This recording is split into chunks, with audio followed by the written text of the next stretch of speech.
معايا 700 جنيه بس وعايزه امشي بيهم يا ام يوسف بيتي لمده ال 14 يوم اللي باقيين من الشهر. اعمل ايه؟ تعالى اقولك في الفيديو ده. معاكي 700 جنيه هتعملي بيهم ايه في الفيديو ده؟ هقولك تمشي بيتك ازاي بيهم وتاكلي وتجيبي خضار وتجيبي خزينك وتجيبي لحمتك بال 700 جنيه اللي انت هتمشي بيهم البيت لمده 14 يوم. تعالوا نبدا الفيديو ونقول بسم الله.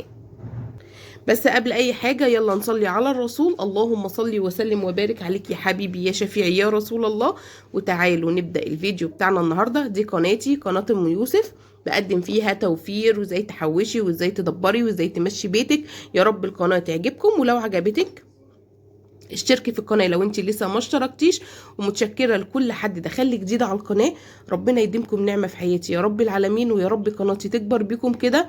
وتعالوا بقى نبدأ الفيديو بتاعنا. الفيديو بتاعنا النهاردة مليان بحاجات حلوة جدا جدا جدا وهتستفادي بيها يعني على قد ما تقدري. يلا نبدأ ونقول بسم الله. السلام عليكم ورحمة الله وبركاته. عاملين ايه؟ يا رب كلكم تكونوا بخير.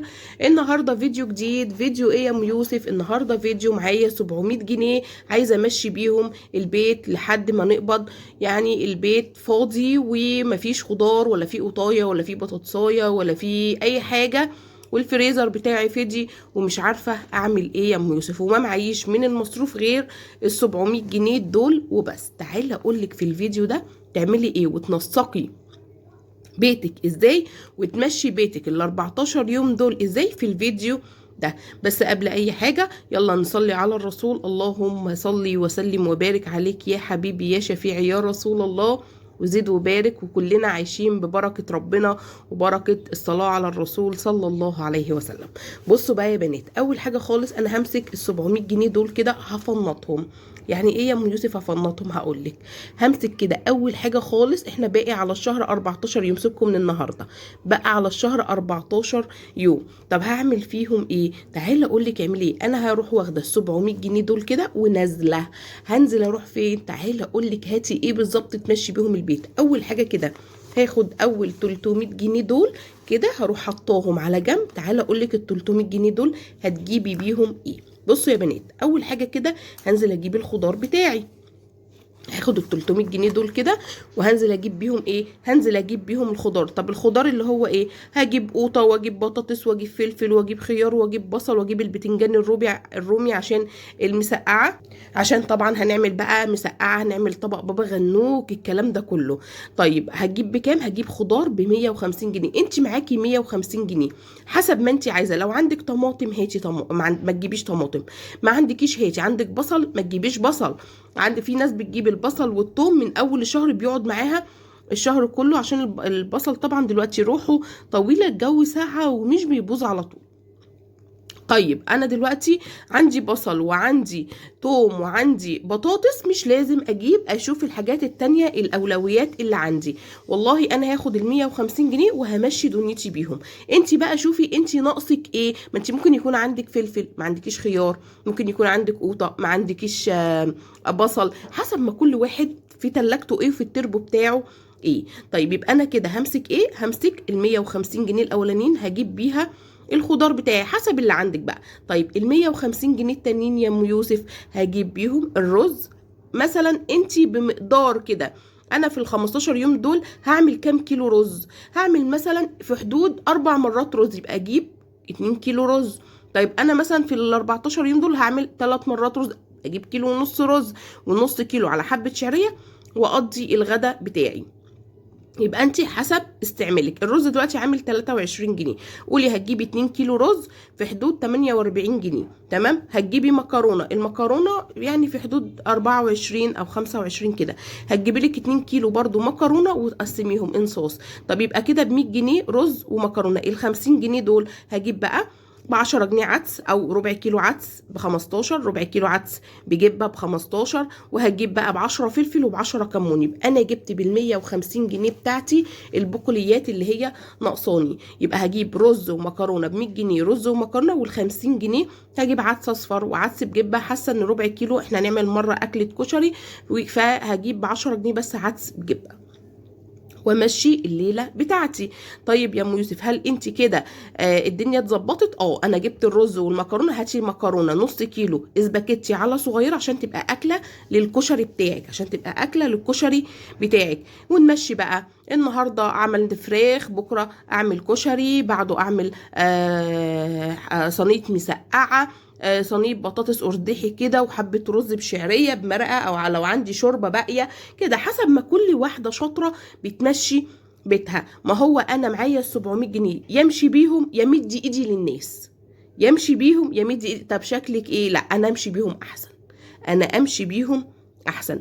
جالي كومنت بتقولي طب احنا نفهم العيال ان البطن ما بتتفتش ازاي. بصي يا حبيبه قلبي، فهمي ولادك ان ظروفنا على قدنا، فهمي ولادك لازم يكون ولادك يشاركوكي في حياتك، مش ان انت عايز وخلاص انا هجيب لك منين، انا بابا هيجيب منين، احنا امكانياتنا كده.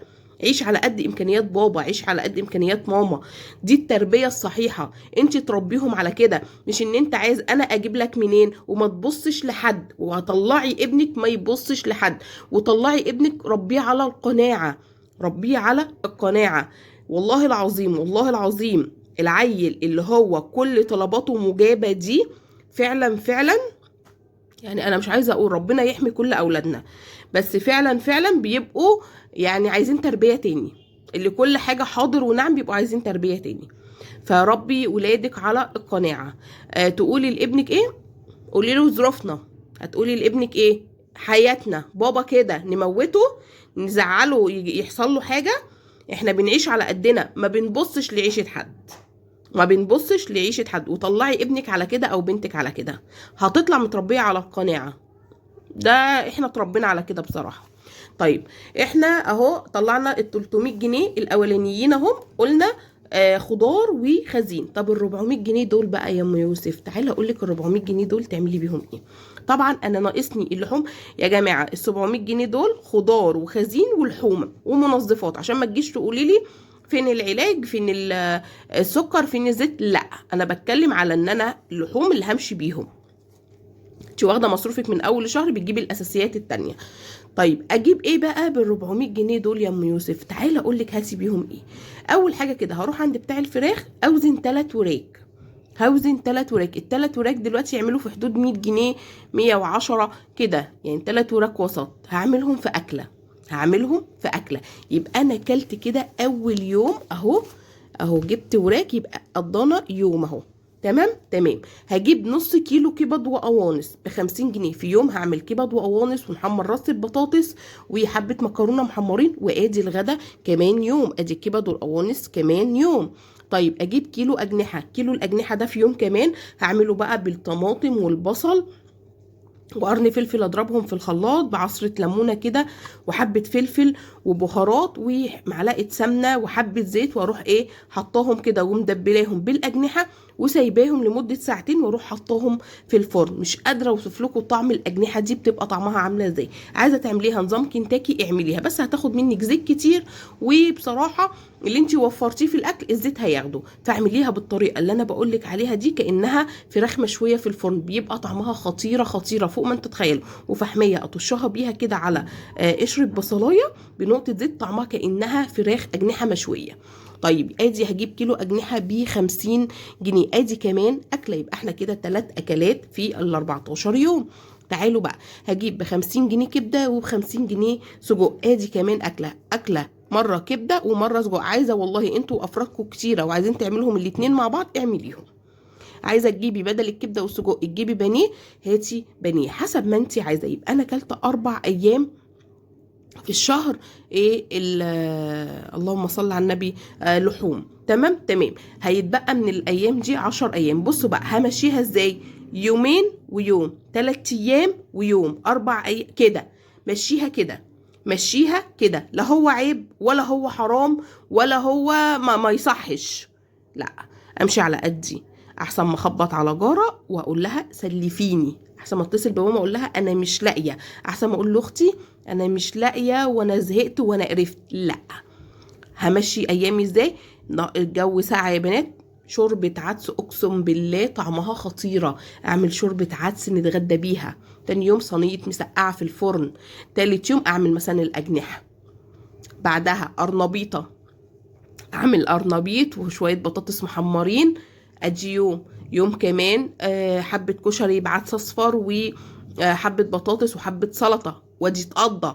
فاهمين قصدي ايه؟ والوقت ايه بيمشي والايام بتعدي وتحسي الهم اللي كان على دماغك هيبدا ينزل. ما هو انا ما معيشه غير ال 700 جنيه دول، انا اعمل ايه؟ امشي بيهم حياتي احسن ما استلف وامد ايدي واجيب لنفسي نصيبه وابقى مديونه. يجي اول الشهر جارتي عايزه فلوسها ولا اختي عايزه فلوسها ولا ماما عايزه فلوسها، هضطر ان انا اطلع من المصروف عشان اديها؟ لا، يبقى عيش على قدي واجيب على قدي، عشان مصروفي لما نيجي ناخد مصروف شهر واحد يبدأ يكفينا ونجيب حاجتنا على بعضها وما يطلعش منه اي حاجة تبقى علينا. طيب يبقى انا كده جبت بال 300 جنيه دول الايه اللحوم. والله بقى عندك منظفات عايزه تجيبي بال 100 جنيه بانيه واقسميه على مرتين، تمام. عندك ما عندكيش منظفات، انا حطيت لك البديل بتاعك. لو عندك منظفات ما تجيبيش، هاتي بال 100 جنيه الباقيه، هاتي بيهم بانيه واعمليهم على كيسين، يبقى انت كمان عندك يومين كمان لحوم. طيب انا عندي ما عنديش منظفات، هتجيبي بال 100 جنيه منظفات، هتجيبي بقى صابون سائل، هتجيبي بقى مسحوق، هتجيبي مسح ارضيات، هتجيبي صابونه وش بال 100 جنيه. طيب يبقى احنا كده عملنا ميزانيتنا يا بنات بال 700 جنيه لمده 14 يوم فيهم لحوم، اللي هو وجبه الغداء يا بنات. انا بتكلم على وجبه الغداء عشان ما تجيش تقولي لي فين الفطار فين العشاء فين، لا انا بتكلم على وجبه الغداء بال 700 جنيه دول. يا رب يكون الفيديو عجبكم، ولو استفدتي منه ولو بحاجه واحده بس او بمعلومه واحده ما تبخليش عليا باللايك والاشتراك، واسيبكم في رعاية الله على قناتي قناة ام يوسف. وقبل ما نختم يلا نصلي على الرسول، اللهم صل وسلم وبارك عليك يا حبيبي يا شفيعي يا رسول الله، واسيبكم في رعاية الله مع الف سلامة.